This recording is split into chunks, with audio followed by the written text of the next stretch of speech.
পৃথিবীর সব মুসলমানদের আকীদা মুহাম্মদ সাল্লাল্লাহু আলাইহি সাল্লামের পরে যদি কেউ নবুয়তের দাবি করে সে কাফির, হাজার বার কাফের।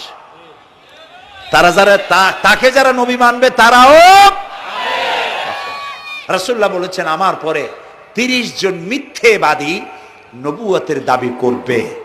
তার মধ্যে একজন তো দাবি করছে রাসূলের জীবদ্দশায়, একটা ছিল মেয়ে লোক আর একটা ছিল পুরুষ। পুরুষটার নাম ছিল মুসাইলামা কাযযাব, নামই ছিল কাযযাব। কাযযাব মানে মিথ্যাবাদী। দেখছেন অবস্থা, নামই মিথ্যাবাদী। উম্মতেরা কইল যে আপনি তো একজন নবী, আমরা সৌভাগ্য আর দুর্ভাগ্য হোক আপনারা নবী বলে মানলাম। মুহাম্মদ সাল্লাল্লাহু আলাইহি সাল্লামের কাছে প্রায় জিবরাইল আসে আর ওহী আনে, আর আপনি আমাদের কোনো ওহী দিতে পারলেন না পর্যন্ত। কয় যে কেবল না নবী হইলাম, অপেক্ষা করো, ওহী আসবে না। বেশ কিছুদিন যাওয়ার পর খুব চিন্তা ভাবনা করে কয় যে ওহী একটা আসছে। উম্মতেরা সব দৌড়ে আসছে, কি ওহী? কয় যে এইমাত্র শেষ রাত্রে জিবরাইল আসছিল, আইসে আমারে কয়ে গেল একটা সূরা নাজিল করলো। সূরাটা কি? ইন্না আতাইনাকাল আকাক ফাসাল্লি লিরাব্বিকা ওয়াজআক ইন্না শানিয়াকা হুয়াল আবলাক। উম্মতেরা কয় সর্বনাশ, এই সূরা পড়তে গেলে তো আমরা কাইসা মরে যাব। এর অর্থ তো খুব বিকায়দা। কি কি সূরা নাজিল হলো আপনার উপরে?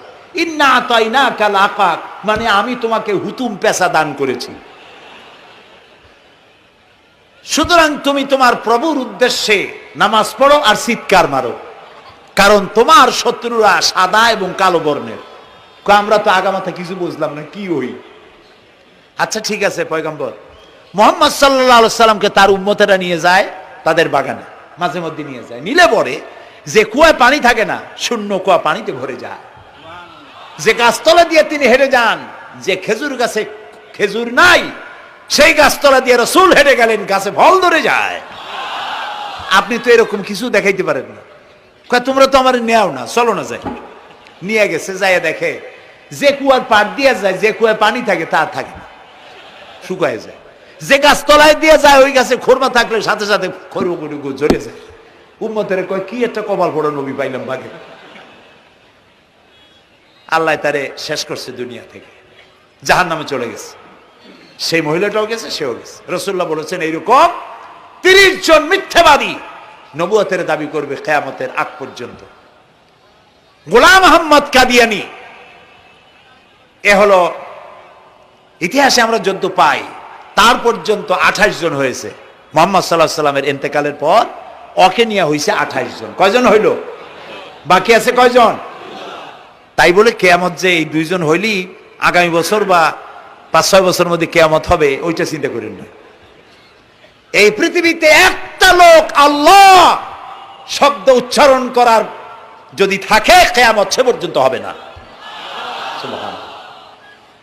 সুতরাং বহুত দেরি আছে কিয়ামতে। তবে ওর মতো আরো শয়তান 2 জন আসবে।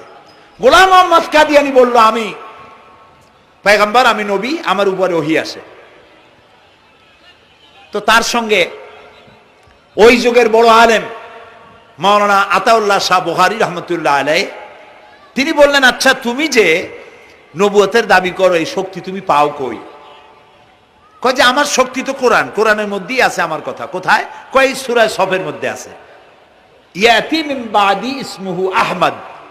ঈসা আলাইহিস সালাম আমার ব্যাপারে ফোরকাস্ট করেছেন, ভবিষ্যৎবাণী দিয়েছেন যে আমার পরে একজন আসবে তার নাম হবে আহমদ, আমি তো সেই আহমদ। মাওলানা বুখারী বলছেন বেকুব, ঈসা আলাইহিস সালাম যার কথা বলেছেন তার নাম, ঈসা আলাইহিস সালাম যার কথা বলেছেন তার নাম হলো ফকাত আহমদ, আর তোমার নাম হলো গোলাম আহমদ। তাহলে এতে করে বোঝা যায় ঈসা আলাইহিস সালাম যার কথা বলেছেন তুমি সেই আহমদের গোলাম, তো তুমি নবুয়তের দাবি করো কেন? গোলাম আহমদ কয় যে হুজুর আমার নামের আগে গোলাম বৈশা একটু সমস্যা হয়েছে, ঠিক, তো গোলামটারে যদি বাদ দেই তাহলে তার আপনি আপত্তি করতে পারেন না আমি আহমদ থাকি আর আপনি আমার উম্মত হয়ে যান।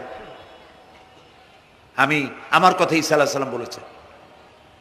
মাওলানা বুখারী বলছেন দেখো তোমার ফতোয়া অনুযায়ী তুমি বলছো নামের প্রথম অংশ বাদ দিয়া শেষের অংশ নিয়ে তোমার উপর ঈমান আনতে, তাহলে আমি আমার নাম আতা আল্লাহ, তোমার ফতোয়া অনুযায়ী আমার নামের প্রথম অংশ বাদ দিলাম, আতা গেছে, থাকছে আল্লাহ।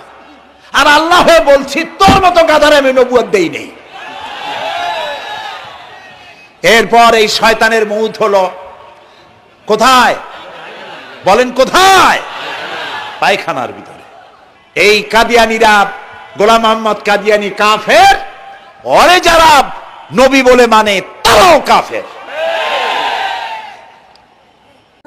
আসসালামু আলাইকুম রহমতুল্লাহি ওয়া বারাকাতুহু। ইসলাম ধর্ম প্রচারের জন্য চ্যানেলটি সাবস্ক্রাইব করুন। ইনশাআল্লাহ ইসলামিক নতুন নতুন আলোচনা শিখতে পারবেন। চ্যানেলটির পাশে থাকার জন্য ধন্যবাদ।